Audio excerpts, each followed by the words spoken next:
બેન પ્રવીણાબેન, ભાઈ બેન દવે અને સર્વ વાલી બહેનો કે જેમનું આજે સન્માન થવાનું છે.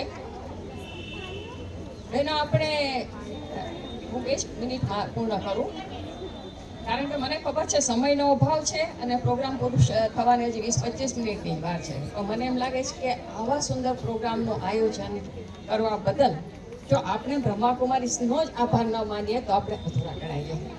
બહેનો, સ્ત્રી શક્તિ વિશે, સ્ત્રી એક શક્તિ છે, સ્ત્રી પરમ શક્તિ છે, એની પૂજા થવી જોઈએ એવું આપણા વેદોમાં આપણે જાણીએ છીએ કે ઋગ્વેદ તો સૌથી જૂનો ગ્રંથ છે, એમાં પણ મેન્શન કરેલું છે કે યત્ર નારી પૂજન્તે તત્ર દેવતા રમન્તે, યા દેવી સર્વભૂતેષુ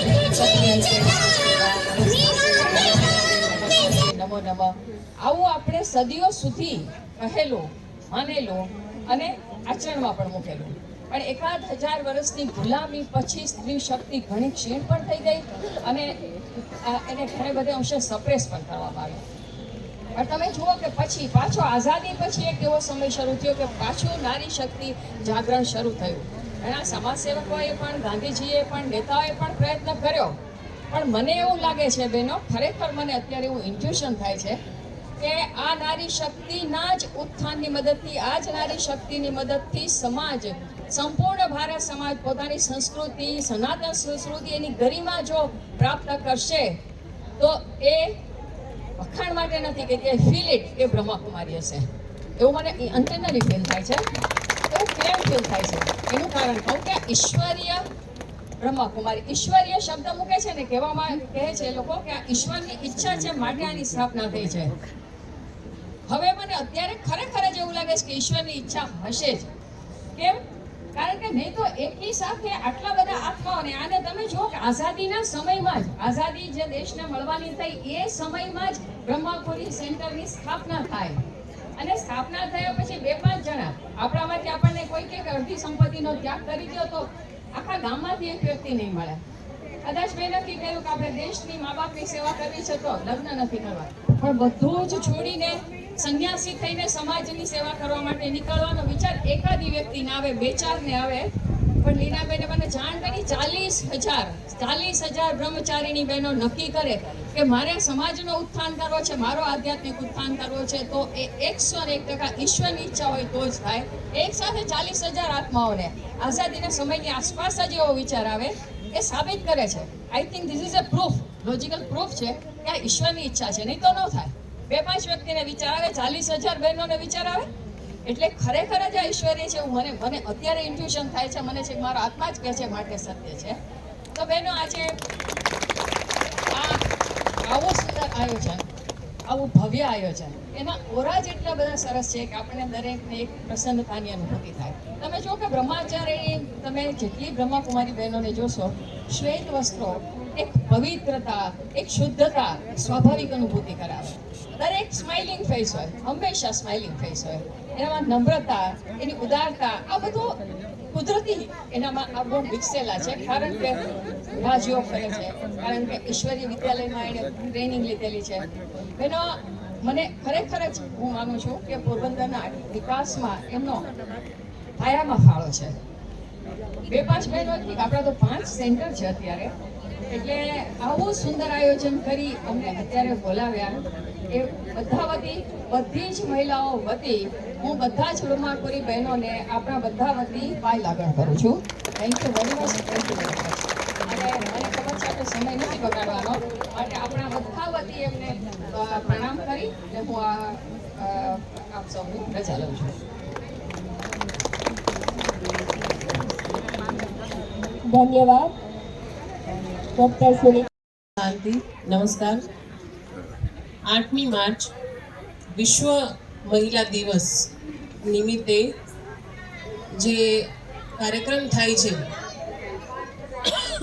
વિવિધ મહિલાઓ વિવિધ ક્ષેત્રમાં પારંગત છે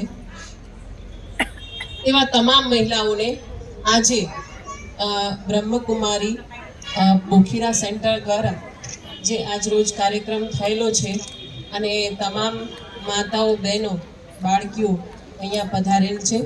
એ તમામને મારા વંદન, નમસ્કાર.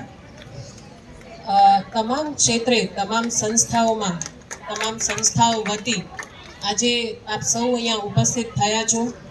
આપના ક્ષેત્રમાં આપનું એક ઉત્તમ કાર્ય કરી રહ્યા છો. એવું જ મારું ક્ષેત્ર છે, રમતગમતનું ક્ષેત્ર છે. મારું નામ પ્રવીણા પાંડવદરા. હું અત્યારે જિલ્લા રમતગમત અધિકારી પોરબંદર તરીકે ફરજ બજાવું છું.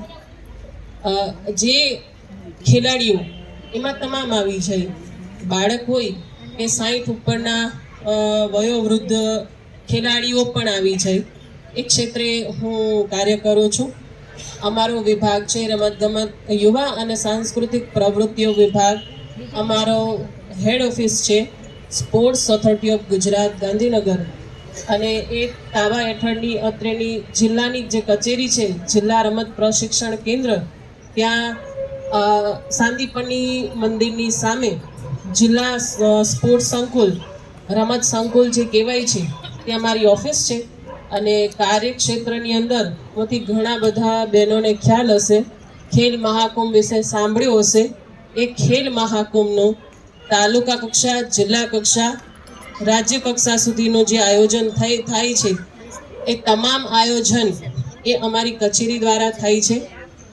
જે બહેનોને પોતાના બાળકો રમતગમત ક્ષેત્રે સિદ્ધિ મેળવવા ઈચ્છતા હોય, એ તમામ માતાઓ બહેનો પોતાના બાળકોને રમતગમત ક્ષેત્રની કંઈ પણ માહિતી જોઈએ તો એ માહિતી માટે આપ ત્યાં રૂબરૂ પધારજો.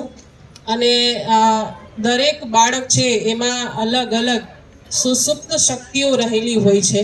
એ સુસુપ્ત શક્તિઓને બહાર લાવવામાં માતાઓનો જ ખાસ યોગ્ય ફાળો હોય છે, નોંધપાત્ર ફાળો હોય છે. કારણ કે હું આજે અહીંયા છું તો એમાં સૌ પ્રથમ ફાળો મારા મમ્મીનો છે, કે જેમણે જે કોઈ ભણેલા નથી, એ બિલકુલ ભણેલા નથી, તેમ છતાંય આજે હું ગેઝેટેડ અધિકારી તરીકે અહીંયા આપની સમક્ષ ઊભી છું. તો એ માત્ર અને માત્ર મારા મમ્મીના વિશ્વાસ થકી ઊભી છું, કે એવું ઈચ્છતા કે હું તો નથી ભણી શકી. એ સમયમાં ગ્રામ્યનું જીવન એવું હતું કે મજૂરી એ ટાઈપનું જીવન હતું, જેનાથી હું તો કંઈ જ નથી કરી શકી. પણ તમે લોકો બધા કંઈક કરો તો અમે એક કહેવાય ને કે મમ્મીનો જ એક સિંહ ફાળો છે, કે જેમણે અમારા પર વિશ્વાસ રાખી અને આગળ વધવાની તક આપી. અને ત્યાર પછી અમારા જે આચાર્ય છે, વ્યાયામ શિક્ષક છે, અમારા કોચ છે, એ તમામના સહિયારા પ્રયત્નોથી આજે હું એક અધિકારી તરીકે અહીંયા આપની સમક્ષ છું. તો આપના પણ બાળકો છે, એ તમામ બાળકોમાં એક સમાન શક્તિ નથી હોતી. દરેક બાળક છે એમાં અલગ અલગ શક્તિઓ રહેલી હોય છે. જેમ પ્રિન્સીબેન છે, એમને તમે જોયા કે પ્રિન્સીબેન જેઠવા છે, એ ખૂબ નાની વયથી યોગ ક્ષેત્રે ખૂબ મોટી નામના મેળવી છે. બધામાં આ શક્તિ નથી હોતી. એક ખેલ મહાકુંભ, શાળાકીય રમત સ્પર્ધાઓમાં રાજ્ય કક્ષાએ, રાષ્ટ્રીય કક્ષાએ નામના મેળવી છે. એવા એક ખેલાડી છે યોગના. યોગ આમ તો કોઈ સ્પર્ધા નથી, પણ યોગાસનની સ્પર્ધાઓ જે થાય છે, જેમાં વિવિધ આસનો કરી અને જે બોડી ફ્લેક્સિબિલિટી છે એ એક દર્શાવવાની હોય છે. યોગ છે એ તો આધ્યાત્મ તરફ લઈ જાય છે. એવી જ રીતે યોગનો એક ભાગ છે યોગાસન. એમાં એમણે આગળ સિદ્ધિ મેળવેલી છે. તો અહીંયાથી એક આ સ્ટેજ ઉપરથી આ તો આધ્યાત્મની વાતો છે. આધ્યાત્મની વાતોમાં જ આધ્યાત્મિક થ્રુ જ કહેવાય ને કે યોગાસન છે. યોગથી મેન્ટલી પીસફુલ મેળવી અને એમાં પણ રમતગમત ક્ષેત્રે જરૂર એટલા માટે પડે છે કે જો અંદરથી શાંત ભાવ હોય તો જ તમે સારું ગ્રાસ્પિંગ પાવર, જેને કહેવાય ને કે શીખવું, શું શીખવું એ શીખવા માટે પણ અંતર્મન શાંત હોવું જોઈએ. એટલે આધ્યાત્મિક લેવલ તો દરેક ક્ષેત્ર જરૂરી છે. એમાં લગ્ન જીવન હોય, ભણતર હોય કે કોઈ પણ ક્ષેત્ર હોય, અંતર્મન શાંત હોય તો જ શીખી શકાય. તો આજે આપણે આ તમામ બહેનો છે, તમામ બ્રહ્મકુમારી બોખીરા સેન્ટર પોરબંદર છે, એમણે આ ખૂબ સુંદર આયોજન કર્યું. આયોજનમાં મને તે સન્માન આપ્યું એ બદલ હું દિલથી વંદન કરું છું. આપ ખૂબ ખૂબ આગળ વધો અને સમાજને એક સારી દિશા તરફ લઈ જઈ રહ્યા છો. તો એમાં આપના આશીર્વાદ સૌને મળતા રહે. Thank you. જય હિન્દ, જય ભારત.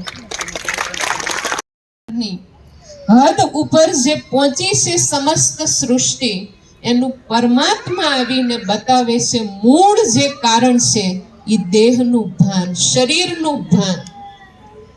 અને જ્યાં શરીરનું ભાન આવે છે ત્યાં 5 વિકારો આવે છે, અને 5 વિકારોની સાથે સાથે ઘણા બધા અવગુણો દુર્ગુણો આવે છે. અને જેને કારણે આજે મનુષ્ય જે છે એ ગલત કર્મ, ગલત વાણી અને જે કંઈ ખરાબ કર્મ કરી રહ્યા છે એ દેહ ભાનને કારણે જ્યારે પરમ પિતા પરમાત્મા સૃષ્ટિ ધરા ઉપર આવી અને ખૂબ સુંદર સ્મૃતિ આપણને અપાવે છે કે આપણે આ દેહ નથી પણ આપણે એક આત્મા છીએ, જે એક અજર અમર અવિનાશી ચૈતન્ય શક્તિ છે.